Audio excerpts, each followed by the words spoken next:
Bismillahirrahmanirrahim. Assalamualaikum warahmatullahi wabarakatuh. Alhamdulillah bertemu lagi dengan Bu Aini untuk sahabat TBM Avicenna Malang ya, dan juga Bapak Ibu guru hebat di seluruh penjuru Nusantara.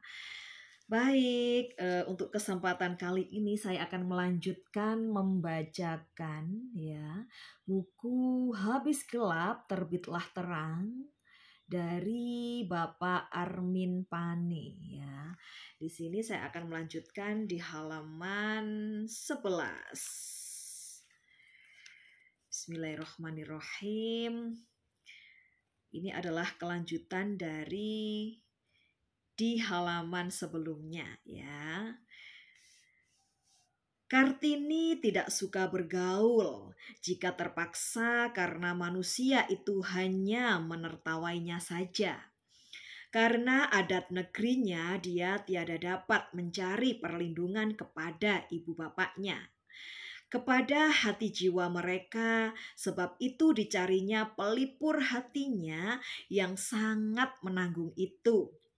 Di dalam buku, sahabatnya yang diam, tiada suka berkata-kata itu. Lama-kelamaan membaca buku itu menjadi nafsu baginya. Baru saja habis pekerjaannya, dengan segera dia pergi asyik membaca. Apa saja dibacanya, mengerti atau tidak diperdulikannya. Tidak menjadikannya putus asa.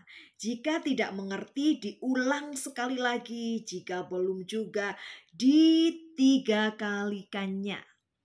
Masya Allah. Lain dari bapaknya dan saudaranya Sosro Kartono, hendaklah juga diperingatkan pengaruh dan pelipur yang diberi oleh kawan-kawannya orang Eropa.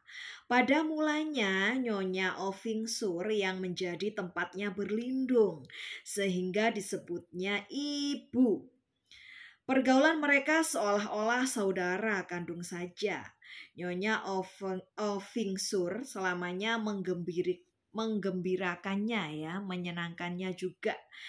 Dia pulalah yang berdaya upaya supaya Kartini dibebaskan dari terungkunya.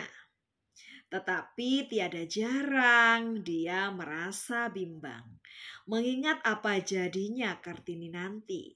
Sebelum akhir tahun 1899, Nyonya Oving Sur pindah ke Jombang karena suaminya dipindahkan ke sana.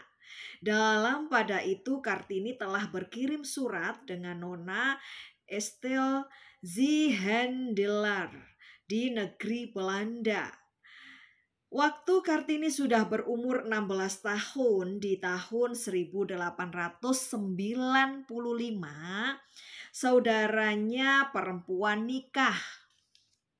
Kartinilah yang menjadi tertua. Pergaulan dengan adik-adiknya yang selama ini kaku saja, barulah sama sekali. Adik-adiknya itu tiada usah lagi jongkok dan sebagainya. Pada pangkal tahun 1900, adiknya Rukmini atau Bemi dipingit pula. Rukmini waktu itu sudah berumur 14 tahun, jadi 2 tahun lebih lama merdeka dari kakaknya. Pada tanggal 8 Agustus 1900, Kartini berkenalan dengan Mr. Abendanon yang datang berkunjung ke Jepara serta dengan nyonyanya. Kemudian jalan cita-cita Kartini banyak terbimbing oleh Mr. Abendanon dan istrinya yang lambat laun menjadi pengganti Nyonya Oving Sur yang berangkat ke negeri Belanda pada akhir tahun 1902. Lain dari membaca, Kartini gembira menulis karangan dalam majalah dan surat kabar. Dia selalu menerima permintaan mengarang. Pada waktu itu dicita-citakannya hendak pergi ke negeri Belanda. Kemudian jika tidak dapat hendak ke Betawi sekolah dokter. Setelah bertemu dengan Mr. Abendanon, hendak pula masuk sekolah guru di Betawi supaya dapat menjadi guru di sekolah anak gadis yang akan didirikannya nanti.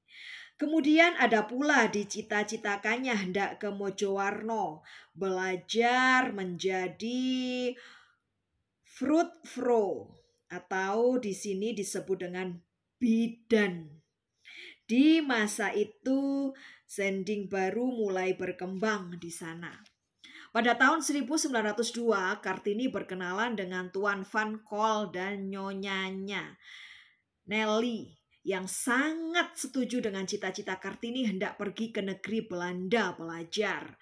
Pada tanggal 26 November 1902, Van Col mendapat janji dari Minister Jajahan bahwa Kartini dan saudaranya Rukmini akan diberi belanja belajar di negeri Belanda. Pada tanggal 25 Januari 1903, Mr. Abendanon berkunjung ke Jepara dapat menasehati Kartini supaya jangan belajar ke negeri Belanda karena akan merugikan cita-citanya saja. Kartini mengiyakan kata Abendanon itu pada itu telah berubah di rohaninya berkat petunjuk Nyonya Van Col yang membuat Kartini insaf akan perubahan yang sudah hidup-hidup di dalam hati jiwanya. Kartini sudah merasa tawakal, sudah beriman, sudah percaya akan Allah. Nah, di sini ada gambar bilik kerja Raden Ajeng Kartini. Ini bilik kerjanya. Atas ajakan Mr. Abendanon dikirim Kartini rekes kepada pemerintah supaya diberi belajar di Betawi menjadi guru. Di samping itu diberi Mr. Abendanon nasihat supaya jangan menunggu balasan rekes, supaya terus saja bekerja mendirikan sekolah sendiri. Maka oleh Kartini dan adiknya dimulai mendirikan sekolah. Pada pangkal tahun 1902, adiknya yang bernama Kardinah sudah nikah. Hal itu sangat melemahkan hati Kartini menjadi salah satu hal yang membuat dia berubah dalam rohani. Di antara tanggal 7 sampai 24 Juli 1903 diterimanyalah balasan rekesnya. Tetapi ditolaknya karena akan nikah. Pada tanggal 8 November 1903 dia pun nikah. Pada tanggal 13 September 1904 anaknya laki-laki lahir. 4 hari kemudian pada tanggal 17 September Kartini pun meninggal. Innalillahi wa inna ilaihi roji'un. Nah, itu adalah halaman yang saya baca dari halaman 11 sampai halaman 14.